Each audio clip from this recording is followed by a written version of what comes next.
Hank here with my thoughts on Lewitt's LCT 540S. The 540S retails for $699 US.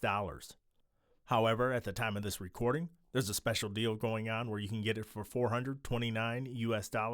Link in the description. When you buy the 540S, here's what's included: a rock solid carrying case, a shock mount, pop filter, foam windscreen, a carry bag, a 3/8 inch to 5/8 inch adapter, a rubber wristband, a Velcro strap, documentation, and stickers. When it comes to the build quality of the 540S, the microphone has a die-cast body and weighs in at 13.1 ounces. The buttons themselves are quiet but responsive, with one caveat that I'll get to in the cons. The Lewitt logo is a status indicator. When it's illuminated white, it's in standard operation mode. When it's flashing red, clipping has occurred. If it's not illuminated, the key lock is active. Illuminated red, automatic attenuation is active. And if it's flashing red, white, or green and white, clipping history is active. The button to the left is a low cut indicator. You can roll off at 80 Hz or 160 Hz. The middle button functions as a key lock. If you hold that center button down for 2 seconds, you activate key lock mode. All the buttons are locked until you press any other button for 2 seconds again.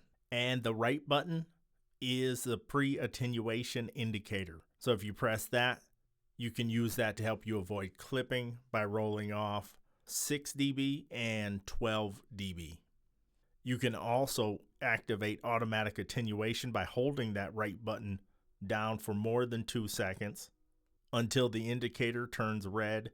And in this mode, the microphone adjusts the attenuation setting automatically when clipping. Now, this adjustment produces an audible sound. Therefore, this feature is intended to be used for recording test runs and not while you're doing an actual recording that you're trying to use. On the specs front, the LCT 540S is a cardioid condenser microphone requiring 48 volts phantom power. It has a frequency response of 20 Hz to 20 kHz, a max SPL of 136 dB, a sensitivity of minus 28 dBV, and an astonishing self-noise of just 4 dBA weighted. This has been one of my dream microphones. It's been on my wish list for approximately 4 years, and I finally pulled the trigger on it because I got an excellent deal on it. So I've wanted this microphone for a long time. All right, the 80 Hertz roll-off has been engaged, and this is what it would sound like, cutting off 80 Hertz and below.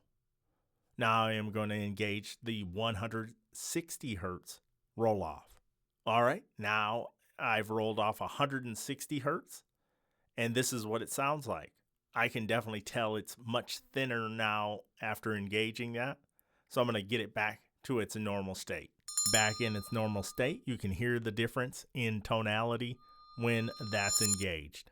So let's test plosives about 6 inches away. Peter Piper picked a peck of pickled peppers. Now I'm going to lean in about 3 inches away. Peter Piper picked a peck of pickled peppers. This is what you'd pick up if I started to type frantically on the keyboard. Now, if I was trying to be a little more stealthy about it,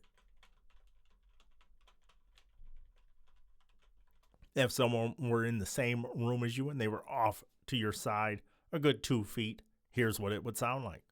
All right, I'm about 2 feet to the left of the microphone, and this is the bleed you pick up while the mic is open in the same room as your co-host. Now I'm approximately 2 feet behind the microphone, talking directly in the back of it, and this is the bleed you pick up if someone were in the same room as you, across the desk from you. When it comes to pros, the Lewitt LCT 540S has an elite build. Another pro is the microphone is extremely easy to drive, especially compared to some of the budget condenser microphones I've purchased in the past that require a lot more gain than this one does. Another pro are the attenuation and low cut buttons on the microphone as well as the key lock button. Another pro is the high max SPL. Another pro, and the most important pro, is I think the sound profile is nearly flawless. Another pro, you do get a lot of extras when you purchase this, including that rock solid case that comes with it. And lastly, the self noise being just 4 dBA weighted is just about unheard of. While there's lots of pros, there are a few cons. Most notably, when you press the buttons while in use, you do get some sort of audible click that will go into your recording. Another con, with as elite of a build quality as this is, the shock mount seems to be mostly plastic and leaves a little bit to be desired. And the last con that I have is the same con I typically have for these Lewitt microphones. I kind of wish there was just a little more of a gap in between the pop filter and the grill, just in case you accidentally create plosives. It would give it just a little more space to dissipate that wind burst. Honestly, I wasn't even expecting the added functionality with the buttons on the front of the microphone. That just sets this over the top. Like I said earlier, I think the sound profile on my particular voice is almost flawless. And I would buy the Lewitt LCT 540 for any price under $1,000. I think it would be well worth it. That is my honest take on that. It's been on my wish list forever. I've wanted this microphone, and I think you could justify the price being higher than $699. I'm glad it's not. But at the $429, at the time of this recording anyway, price point, it's just an absolute no-brainer for me, and that's why I have it. Right now in my home studio, this microphone is the crown jewel. An excellent job by Lewitt, and I am very glad I finally got to try this microphone out. This has been fully recorded with no compression, no processing whatsoever. In fact, let me throw just a little bit on. Now I've added the depth preset on the RODECASTER video, so you're able to get a little taste of what it would sound like with processing on. I have the depth processing on the RODECASTER video. Now I've switched over to the sparkle profile on the RODECASTER video. I don't tend to like this one on any microphone as much as I do depth and punch. So let's switch over to punch. Now I have the punch profile added to this microphone, and this is what it sounds like. I tend to go back and forth between punch and depth on which one I prefer.